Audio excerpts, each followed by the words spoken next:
You just tuned into the Nathan Seven Scott Experience. Stanley Bennett Clay is the author of In Search of Pretty Black Men. He's also written and directed a movie called The Ritual, which is available on DVD. Just go to Amazon.com and you can check that out.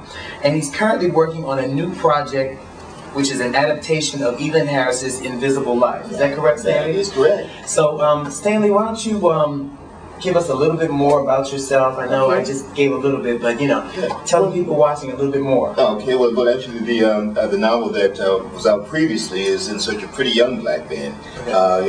Emphasis on the young. Okay. And also, my new novel, which is out now, is called Looker. So that's in stores now, and I hope you guys get a chance to check that out.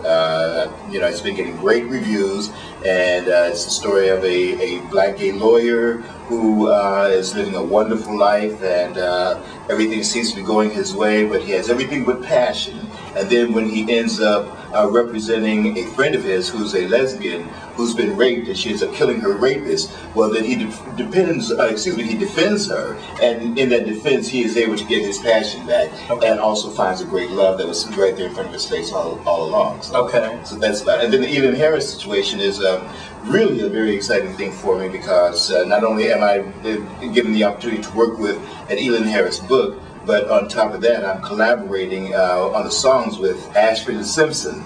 So that's really very exciting, and I just found out that I'm only the second collaborators that they've had in history, and the one before that was Quincy Jones. Oh wow! So it puts me in great company. So, definitely. So that's really great. But I live in Los Angeles. Love living in Los Angeles. I've been living there for years and years and years, and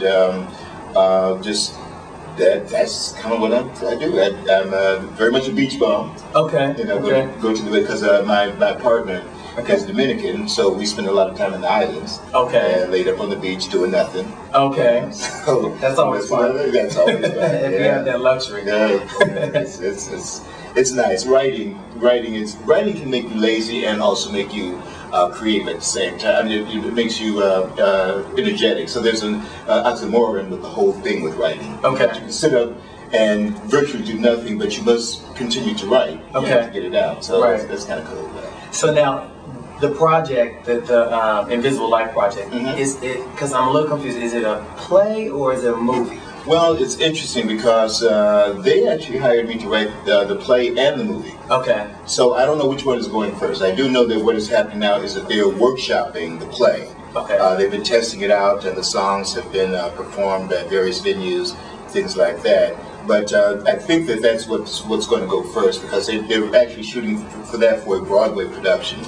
And the film, I think that based on how the play does it, then they will go ahead and begin the film thing. The film is a lot more difficult to do. So. Wow, that sounds very interesting. I love Ashford and Simpson. I play their music. Sometimes my roommate laughs at me because it's so old school, but I love some of the things that they put out. And they work with a lot of artists. I think a lot of people don't even know that they work with so many different artists. Exactly. And I think one of the things for me that was really quite interesting was that they invited me over to their house in New York, and I went there. And we're sitting there just talking, this is Ashford and Simpson. And Valerie, said, well, we'll sit down at the piano and play some ideas and everything. Now, I'm not the greatest piano player in the world. I can write, but I'm not, and I can play, somewhat. But this is Valerie Simpson. Asking me to sit down and play the piano in front of her.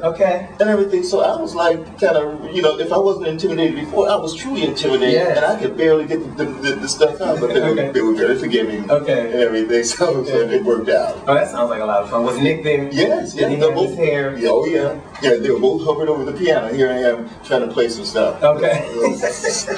These geniuses in front of me. So, assuming Ashford and Simpson are some of your favorite producers and writers, who are some of your other musical favorites? As a writer, Stevie Wonder. Definitely Stevie Wonder. And also as a writer, because I tend to lean toward composers as opposed to singers. And that would be Burt Bacharach.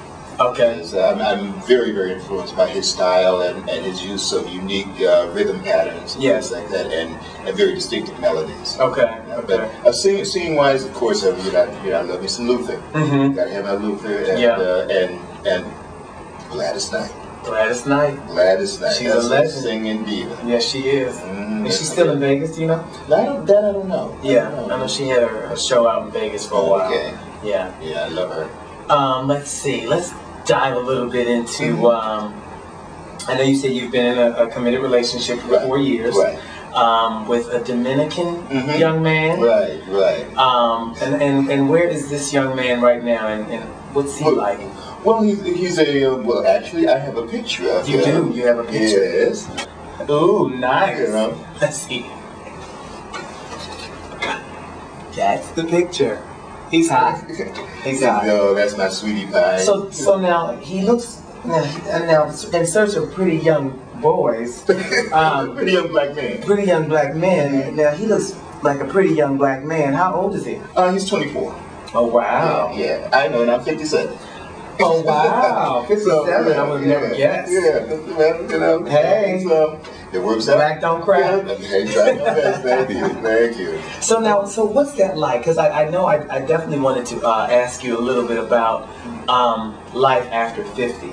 Because I know a lot of people, one of the questions that I oftentimes have in my own head is, what is my life going to be like as I continue to approach, old age? I turned 35. Oh, so older age. Oh, thank you. Older age. Old age, you said? Older than what I am now. Like, I mean, I'm definitely I'm not 50 yet, but I am going to be 50 someday. It was a good say. But I know a lot of people. I think a lot of people don't necessarily get to understand more mature gay men and what their lifestyles are like once they get out of the partying stage and stuff like that. Well, you never get out of the partying stage. I think what you get out of is the chasing stage. If hopefully by that age that you've reached a situation where you're in some sort of relationship or either kind of through with relationships, and you don't do as much as the chasing as before. Bars mean nothing to you anymore. Right. Because bars are, you go there to try to, a lot of people go there to try to meet someone. So since you're not trying to meet anyone, it's not a place that you hang out at. I think that what you find is that you hang out more with your peers. Okay.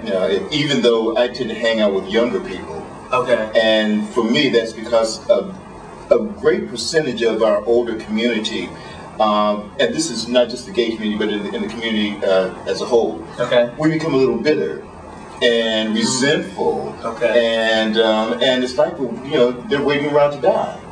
Yeah, and that comes from an early cynicism, because if you're young and you start building this cynical way of looking at things, well, what's going to happen is the older you get, that crust that surrounds that cynicism is going to build and build and build and protect that cynicism, and then by the time you reach a certain age, you're just an old cranky motherfucker. Wow. So it's like you don't have to be that. Yeah. If you stay young at heart, if you enjoy your life, if you do things, if you don't sit around the corner, and if you stop complaining. Yes. And that's the one thing that I want to I want to point out to you is that that a lot of older people complain about everything. Okay. Stop the complaining. The young ones do. I find myself complaining a lot too. But see, if you get in the habit of doing that, the older you get, the more you're going to complain. So you have to stop doing it now, always look at the positive side of everything. Because guess what? Complaining ain't gonna fix a damn thing. Complaining ain't gonna fix a damn thing. Exactly. Be solution oriented, because what we do is we look at the spilled milk, we talk about the spilled milk, we contemplate it, and nobody ever does anything about it. The problem with this is that. But damn it, do something about it. Okay. And if you just become solution oriented and think of it in that sense, then as you get older, that will always be your thing, and you will always get things done. And as you get things done, it will keep you happy. And if it keeps you happy, then you're going to enjoy your life more and more and more because you're happy. Okay. Happiness is the most important thing. Okay. So that wraps it up for part 1 with Stanley Bennett Clay. Be sure to tune in for part 2.